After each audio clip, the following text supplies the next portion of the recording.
বাংলাদেশের মধ্যে যে কয়জন এই জিয়া পরিবারের বাংলাদেশ জাতীয়তাবাদী দল অর্থাৎ হাসিনা বিরোধী আন্দোলন সংগ্রাম দেশে এবং বিদেশে যারা করেছে তার মধ্যে ঢালী নাসির উদ্দিনের ভূমিকা অত্যন্ত গৌরবোজ্জ্বল এবং অত্যন্ত অগ্রণী।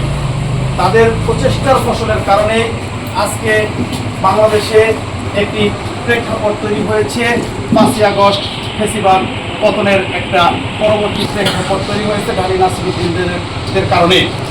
আমরা জেনে খুশি হব যে আমাদের এই প্রিয় ব্যক্তিত্ব, আমাদের এই মাটির সন্তান, যার বেড়ে ওঠা, যার শিক্ষা জীবন, যার ছোটবেলা থেকে শুরু করে তার যৌবন পর্যন্ত যিনি এই মাটির সাথে, আমাদের এই ভোজেশ্বরের মাটির সাথে যার গন্ধ লেগে আছে, এই মাটিতেই যিনি বড় হয়েছেন, তিনি হচ্ছেন আমাদের ঢালী নাসির উদ্দিন। আমরা গর্বের সহিত আমরা ঢালী নাসির উদ্দিনের কৃতিত্বকে আমরা বরাবরই স্মরণ করি এবং আগামী দিনে আমাদের জন্য সবচেয়ে বেশি প্লাস পয়েন্ট হচ্ছে যে আগামীতে ইনশাল্লাহ যদি তারেক রহমানের নেতৃত্বে বাংলাদেশ জাতীয়তাবাদী দল সরকার গঠন করে, তাহলে আমরা ঢালী নাসির উদ্দিন সাহেব আমাদের এই ভোজেশ্বর, আমাদের এই মাটির জন্য অনেক কিছু করার ক্ষমতা রাখি ইনশাল্লাহ, কোনো প্রকারের এমপি মন্ত্রী ছাড়াই। পাশাপাশি আমরা এটাও জানি যে এই ভোজেশ্বর না শুধু তার স্বপ্নটা যে শুধু ভোজেশ্বর নিয়ে তা নয়, যেহেতু আমরা ভোজেশ্বর, জবসা, ফতেজঙ্গপুর, বিচারির, এই জন্য আমরা বারবার টেনে তাকে এখানেই নিয়ে আসতে চেষ্টা করি।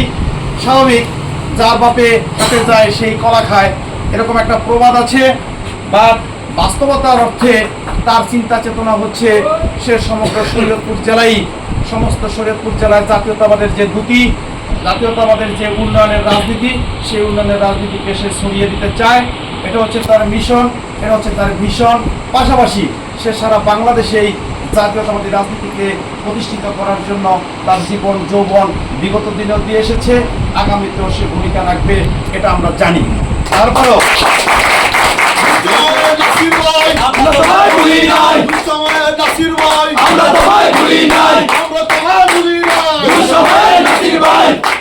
পাশাপাশি আমরা এটাও বিশ্বাস করি, যেহেতু আমাদের সন্তান, এই জন্য আমরা বারবার অধিকার নিয়ে আমাদের কথা বলি। যেহেতু এখানে হয়তোবা মিডিয়াতে, ফেসবুক, সোশ্যাল মিডিয়াতে হয়তো বক্তব্য যাবে, সেই জন্য হয়তোবা অন্য এলাকার মানুষ বলতে পারে ঢালী নাসির উদ্দিনকে ওই এলাকার কিনা, কিন্তু আসলে বিষয়টা এমন নয়। যেহেতু আমাদের সন্তান, তাই আমরা একটু অধিকার খাটিয়েই কথাটা বললাম। তাই আগামী দিনে আমরা যারা জাতীয়তাবাদী রাজনীতি করি, আগামী দিনে আমরা যারা এই দেশ গঠনের জন্য, নড়িয়া গঠনের জন্য, ভোজেশ্বর, ফতেজঙ্গপুর, বিচারি, জবসা গঠনের জন্য আমরা আজকে রাজনৈতিক মাঠে অবস্থান করছি, আমাদের জন্য একটা সুসংবাদ হচ্ছে, যেহেতু আমাদের অন্য কোথাও যেতে হবে না, আমরা ঢালী নাসির উদ্দিনকে দিয়েই আমরা আমাদের সকল সমস্যার সমাধান করা সম্ভব। এর পাশাপাশি ঢালী নাসির উদ্দিন আমাকে ইতালি থাকতেও বলেছে, এখানে এসে বলেছে, আজকেও বলেছে, সে জেলা বিএনপির বিপ্লবী সভাপতি, আমাদের প্রাণপ্রিয় নেতা, নড়িয়া সখীপুরের মাটি মানুষের নেতা আলাস শফিকুর রহমান কিরণ, তিনি জেলা বিএনপির সভাপতি যতদিন আছে ততদিন ঢালী নাসির উদ্দিন সভাপতি হিসেবে আলাস শফিকুর রহমান কিরণ ভাইকেই নেতা মেনে সে রাজনীতি করবে। এটা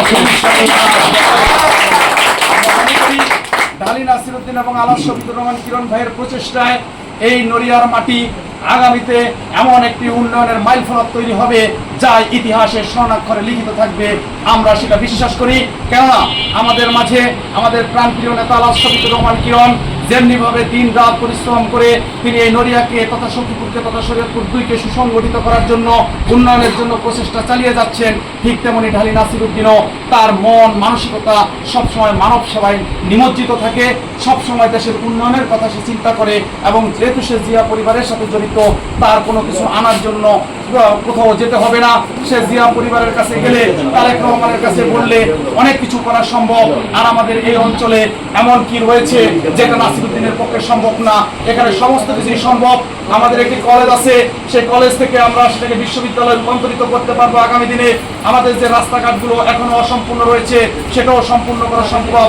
আলাস শফিকুর রহমান কিরণ ভাই যেহেতু আছে এবং ঢালী নাসির উদ্দিন যেহেতু আছে, আমাদের ভোজেশ্বর বাজার উন্নয়নের জন্য যা যা কার্যক্রম করা দরকার সেটাও আমাদের করার জন্য অনেক দূরে যেতে হবে না, অনেকের কাছে হাত পাততে হবে না। এটা হচ্ছে আমাদের জন্য একটা সবচেয়ে ভালো পজিটিভ দিক। যাই হোক, প্রিয় নেতৃবৃন্দ, আমি আজকে এখানে অনেক নেতৃবৃন্দ উপস্থিত রয়েছে। আমি ডালি নাসির উদ্দিনের বক্তব্য শুনবো, তার মধ্যে আমি একটু পরিচয় করিয়ে দেবো। আমার মনে হয় কি সবাই পরিচয় করিয়ে দেবো না আমি পরিচয় করে দেবো?